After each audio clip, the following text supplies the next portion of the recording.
Mapping our problems into simple expectations. Dear friends, in our previous discussions, we explored how many of our problems arise because certain expectations remain unfulfilled. Today, we will take the next step by looking at how we can map those problems into simple categories of expectations. Once we do that, understanding the causes of our dissatisfaction becomes much easier. Before we can solve any problem, we must first identify the causes that continue to sustain it. We need to examine the patterns of behavior or the feelings that lead to those behaviors. Only then can we understand the primary source of dissatisfaction. It is important to remember that a particular behavior pattern may have several different causes. Ideally, all of them should be addressed. However, if we can identify and reduce the effect of the main cause, we often experience significant relief. Once the primary problem is reduced, dealing with the remaining causes also becomes much easier. At the same time, a single cause can produce several different forms of dissatisfaction and many related patterns of behavior. Let us consider a familiar example. Suppose a parent expects his or her child to become the best student in the class. To fulfill that expectation, the child may have to spend almost all available time studying. As a result, there is very little time left to enjoy music, watch films, play with friends, chat with them, explore new interests, relax, engage in creative activities, or develop the social relationships that help expand one's sense of identity. This simple example shows how one expectation can affect many different aspects of a child's life. The examples presented in this discussion are only a small sample. There are countless other situations that cannot all be covered in a single discussion. Therefore, I encourage you to identify similar situations from your own life or from the lives of people around you, and then match them with the appropriate type of expectation. The examples and explanations are intended to illustrate the logic behind the entire process, rather than provide an exhaustive list. Another important point is that a single activity may satisfy several different kinds of expectations at the same time. Take sports as an example. Playing sports provides physical exercise, which belongs to the physical level of satisfaction. Enjoying fresh air, the warmth of the sun, or the coolness of the environment relates to pleasant bodily sensations. At the same time, becoming part of a team helps expand one's social identity and also provides recognition from others. A player must analyze the game, make plans in advance, and during the game, make independent decisions while accepting personal responsibility. Sports also provide an opportunity to relax in a structured way, away from many outside disturbances. Although one activity may satisfy many expectations, it is useful to identify its primary objective. If there are several important objectives, it is generally advisable to identify the most basic or worldly expectation as the primary one.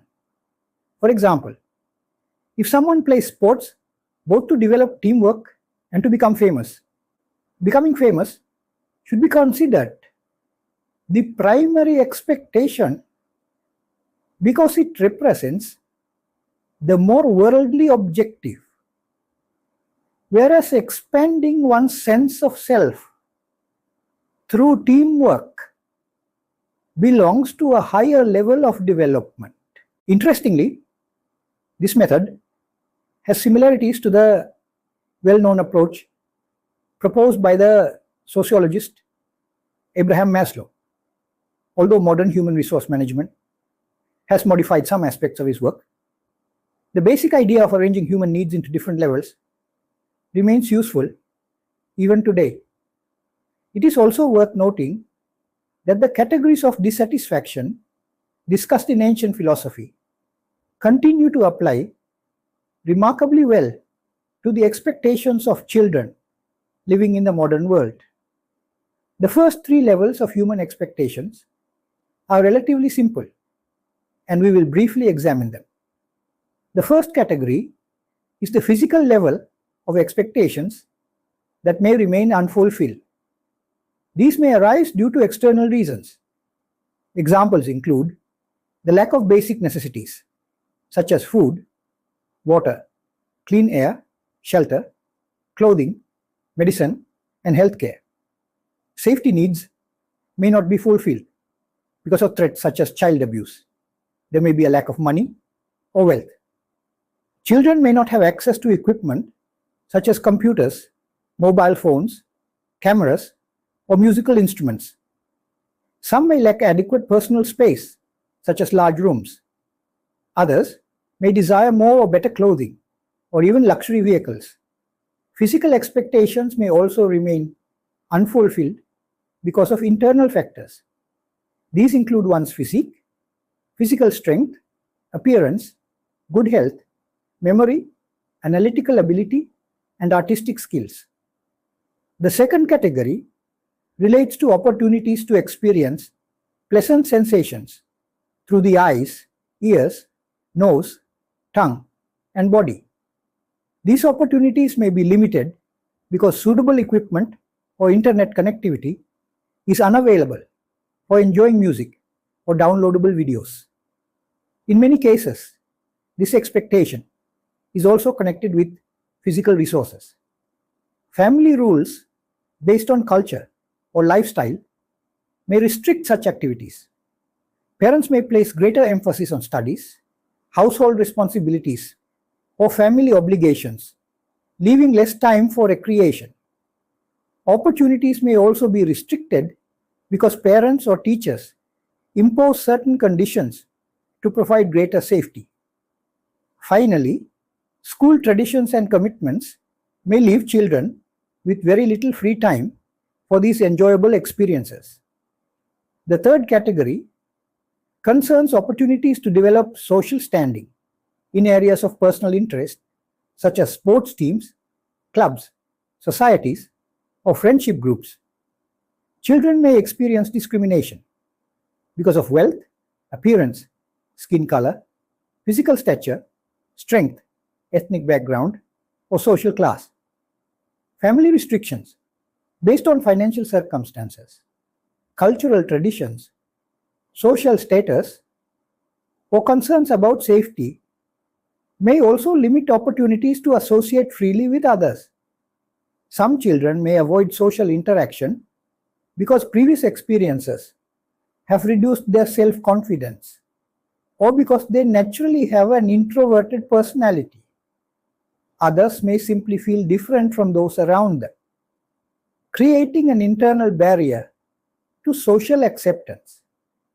The most harmful situations arise when children experience humiliation at school because of circumstances beyond their control. Bullying by other students, the behavior of immature teachers, or irresponsible school administration can all create lasting emotional damage. Unfortunately, similar situations may also exist at home. Single parents who have very little time for their children, parents affected by alcohol, unkind step-parents, or cruel older siblings can all contribute to serious emotional harm during childhood.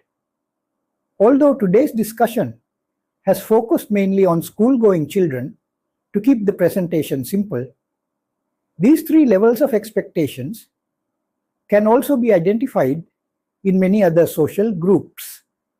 Thank you very much for listening. In our next discussion, we will examine the remaining four categories of human expectations and explore practical methods of dealing with them.